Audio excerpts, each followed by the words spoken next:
Joni was rushing to a meeting at the office and got caught in a traffic jam. 2 seconds to make a decision, and he's already driving around to avoid the jam. A text message arrived on Joni's phone. Distracted from the road, he began to pull out his phone, which was perpetually lying around in the car, littered with all sorts of things. The next second, he hit the brakes hard. There's a little girl about 6 years old in front of the hood of his car, and to his right is a traffic light that's been going red for about 10 seconds. Joni got out of the car and ran to the hood. The girl was lying on the ground with no sign of blood. "Hey, why aren't you looking where you're going?" he said to the girl, shaking her a little by the shoulders. Joni took the girl in his arms. Good thing it was the back of the yard and no one was outside. And where did the girl come from? It was like she grew out of the ground. Joni put the girl in the back of the car. She was unconscious. "Hey, what are you doing? Come on, wake up. I have to go to a meeting. Do you hear me?" He shook her, frightened. The girl began to open her eyes and looked around. "Hello," the girl said very quietly. "Well, hello. Well, you scared me. Listen, how are you? Are you okay? No pain anywhere? Can you walk yourself home?" said Joni quickly. "Yes," the girl continued in a quiet voice. "Do you live around here somewhere?" the guy asked. The girl nodded. "Where's your mother?" kept asking Joni. "Mama's far away," the girl said calmly and quietly. "Is Mom at work? Is Dad at home?" began Joni. "Uncle, don't be angry, don't swear, but don't tell Daddy or he'll get angry," the girl said in a voice that was already quite strong. "I don't have time for your father right now. Okay, that's it, let's go home." Joni started to help the girl out of the car. The girl reached into her coat pocket and started looking for something, then held out her little fist to Joni with the words, "Mama said that when people get mad, they need something to give. So here." She opened her fist, and there was a big button with 2 holes in it and a smile painted on it. Joni quickly slipped the gift into his pocket and shouted goodbye. "Be careful out there. There are plenty of fools on the roads." The girl ran to the other side of the road, and Joni pressed the pedal to the floor and hurried to his meeting. As he ran into the office, he took off his jacket with one hand while the other searched the folder for the report he needed. He wasn't late, he still had 5 minutes to spare. He walked over to his colleague, Rose. His heart was pounding. He asked, "Well, how's the boss today? In the mood?" Rose replied that she hadn't seen him since this morning, but from the rumors in the office, everything was fine. Joni is an ordinary employee in one of the offices. He has a big day today. He is being considered for the position at this meeting, and they are planning to promote him. Joni really wanted the position. It's a new lease on life for him. He won't be an ordinary employee, but a manager. The meeting began. Something was decided, debated, asked and answered. Everything went on as usual. Joni's boss was an advanced man. He often went abroad to study, and he liked to have advanced people in his staff. After the meeting, the boss turned to Joni. "I'll decide on your candidacy tomorrow. I need some time. You have prepared well today. I want to look at your reports again in peace." Joni calmly walked out of the office. The position was his. He knew it. He had already seen the draft order for his appointment. His colleague Rose had sent him a picture of the order the day before. Rose was her own person in every department of the firm, and, of course, her long romance with Joni kept them both on their toes. Already completely calm, he walked to his office. "Joni, how are you?" someone called out to him. "More than fine," replied Joni, happily going over everything that had happened at the meeting in his head. The workday was over. Joni got ready to go home. It got warmer outside, so he threw his jacket on the back seat of the car and rushed home. No one was waiting for him at home. He is used to being alone. He is more comfortable that way. On the way home, he stopped at a store, bought himself everything he needed to celebrate his little victory. At the cash register, he started to pay and realized they had forgotten all the money in his jacket. He asked them to put his purchases aside. He ran to the car, grabbed his jacket. At the checkout, he stuck his hand in his pocket, and the first thing that came into his hand was a button. He looked at it and thought, smiling, lucky button of some kind. Then he pulled out his wallet, paid, took the check, and headed for the car. In his mind, he had already begun to celebrate his appointment. All evening, sitting in front of the TV, Joni spun that button and thought all about the girl.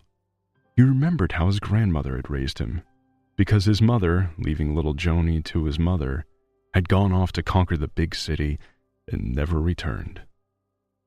The next morning, Joni got ready for work as usual. He took his time today, because everything had already been decided. As of next week, he was no longer just an ordinary office worker. He was already the boss. Today, he decided to drive through the yards again, in case he would meet this girl.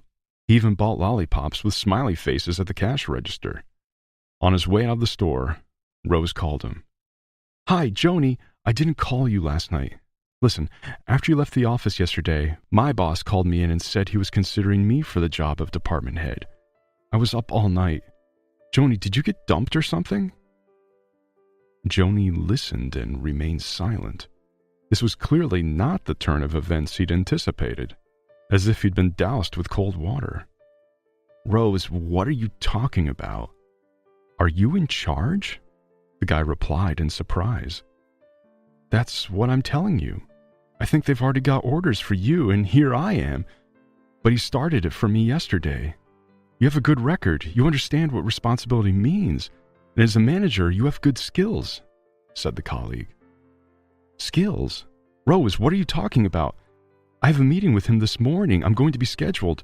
Are you trying to ruin my mood in the morning?" replied Joni, and hung up. Joni stood and thought about everything she had just told him. Well, what if it's true? She's so pushy. Suddenly there's no order, Joni thought as he got in the car. As he approached the rendezvous point, he slowed down at the traffic light. He searched with his eyes for where the little girl might be. He had to park and get out of the car. He walked 5 yards, and behind the bushes, he saw a playground. On the swing, a little girl was swinging something. Not far away, a man was sitting. From afar, Joni thought the man was asleep on the bench, leaning on the back. The man picked up a bottle of beer from the ground, opened it, and started yelling to the girl. "Hey, let's get home. I'm freezing to sit here while you walk around." The girl obediently stopped the swing, picked up her doll from the swing, and walked toward the driveway.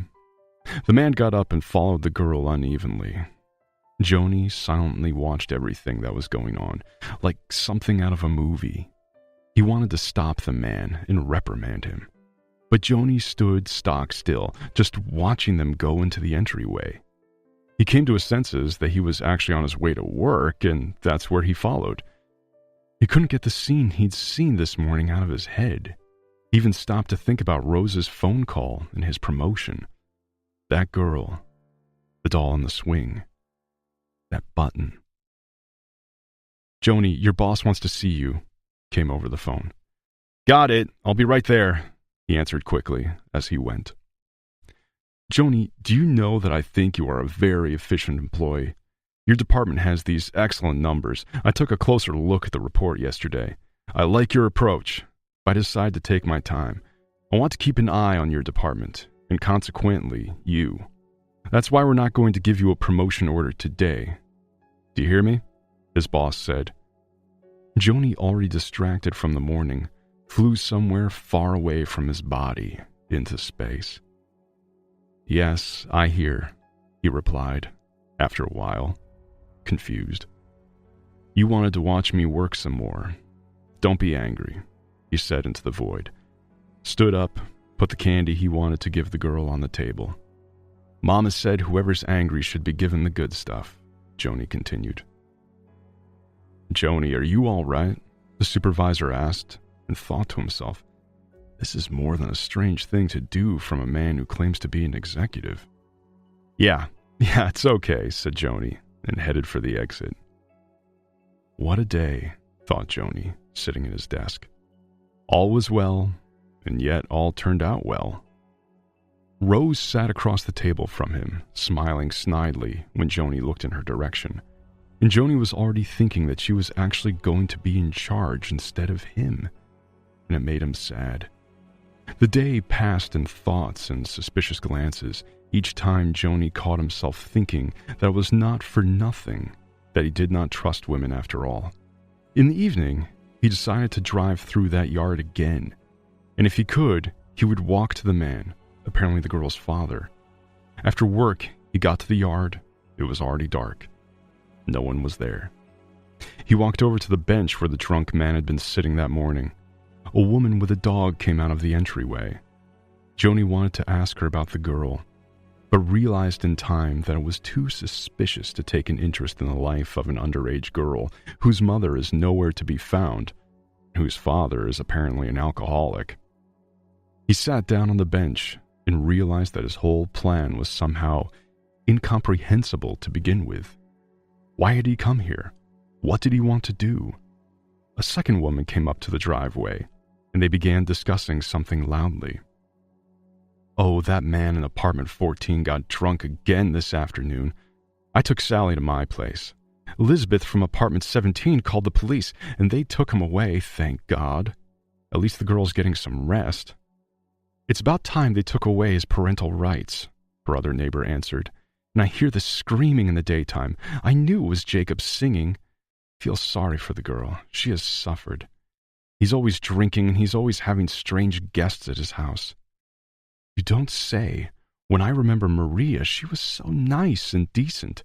She would always help me if anything happened. And this goofball didn't behave like that in front of her.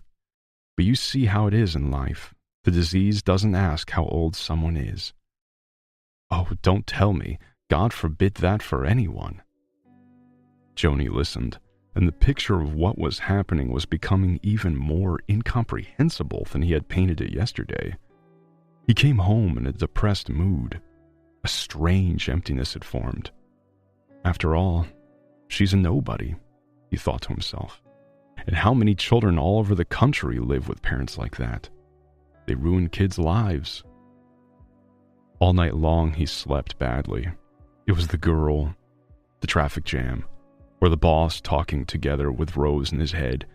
Angry, he got up, drank half a glass of cognac, and lay down on the couch in the hall. He slept that way until morning. He got ready for work reluctantly. The story wouldn't come out of his head. He took his jacket from the coat rack, put his hand into the pocket, and pulled out the button, looked at it. Mom said, "Whoever's angry should be given good," he said aloud. Why that phrase doesn't come out of my head, I don't understand. He went to work. Rose loudly proclaimed to the whole office that as soon as she became manager, she would bring a case of champagne. Joni watched this circus spectacle and realized that it was time to look for another job. To work under the supervision of an ex is a dubious pleasure. After lunch, he took the afternoon off, saying he needed to get some household chores in order. A thought occurred to him this morning. He received an email from his boss asking him to prepare another report for this week, and he had to defend it again. Ouch. I'll do it later. It's only Wednesday. Especially since he took time to think about it. Maybe this is my last chance, Joni reasoned to himself.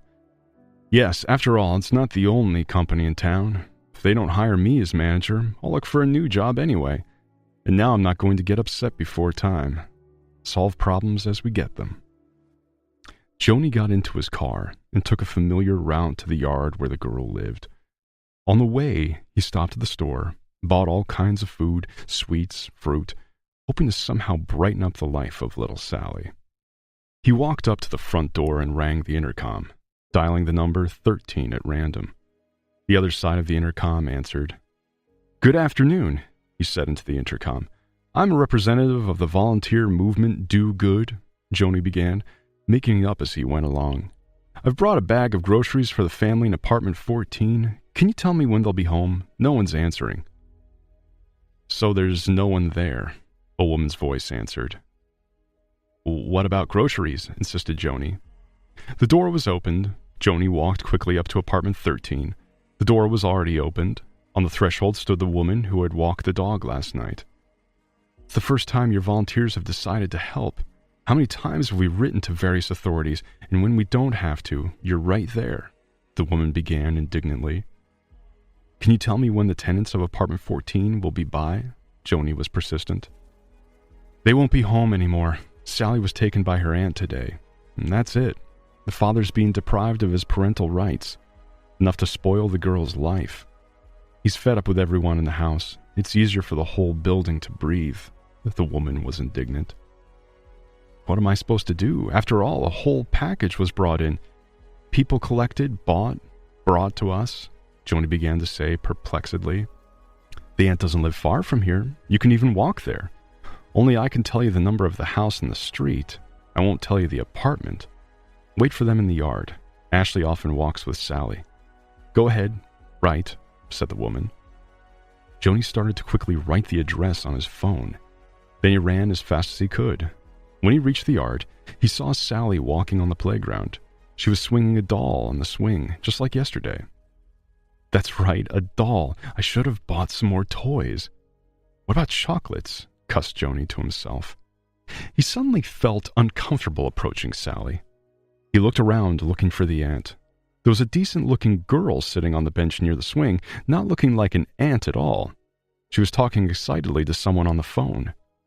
Is there any way you could not traumatize the child through all the instances without her? God, I couldn't take her away from her father, and now I have. So now you can't leave the child alone.